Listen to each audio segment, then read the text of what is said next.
ישיב לשניכם. אדוני השר, בימים אלו בכלא חרמון ישנה התייעלות, ומטעמי חיסכון מצמצמים בחיסכון ומדליקים את חימום המים אך ורק מ-4 עד 6. הבעיה שזה גם קורה בימי שישי, אז התוצאה היא שאותם אסירים דתיים לא יכולים להתקלח, בהתחשב בעובדה שכניסת השבת היא בשעה 4. לכן אני פונה לך, אדוני השר, להנחות את הנוגעים בדבר שבמסגרת הצמצומים וההתייעלות בימי שישי להקדים את ההדלקה על מנת לאפשר לאותם אסירים להתקלח לכבוד שבת. תודה לחבר הכנסת דוד אזולאי.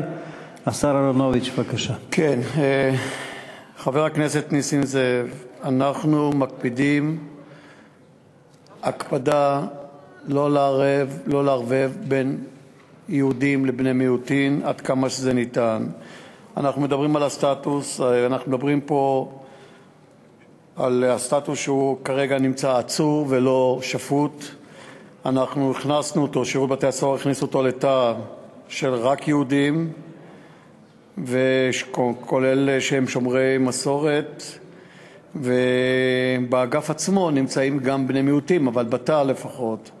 אחרי שהתקיימה שיחה וחשש לכוונה כאילו שמנסים לפגוע בו, העצור, ואני מזכיר עוד פעם, יש עצור בן שפוט, העצור הועבר לבקשתו, הוא ביקש את זה לאגף התורני בבית-סוהר איילון כחריג.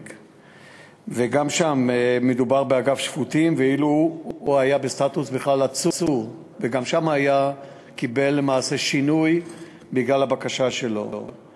עכשיו, זה שיש שם טלוויזיה, אנחנו לא יכולים, כי שם נמצאים שפוטים ולא עצורים. אבל אני מדבר ככלל, חבר הכנסת ניסים, עושים את ההפרדה, שומרים, הוא הרגיש מאוים, אבל למעשה הוא לא נפגע, המבט זה לא מהווה עבירה, החיכוך בכתף עדיין הוא לא נפגע, אבל ההקפדה היא נשמרת ותמשיך להישמר. חבר הכנסת אזולאי, אני שומע את זה בפעם הראשונה, בין 16 ל-18 עושים הפסקה, אני לא מכיר את זה, אני מבטיח שנבדוק את זה ויקבל כבר טיפול עוד היום. לא הפסקה, להפך, מחממים בשעות שכבר נכנסת שבת.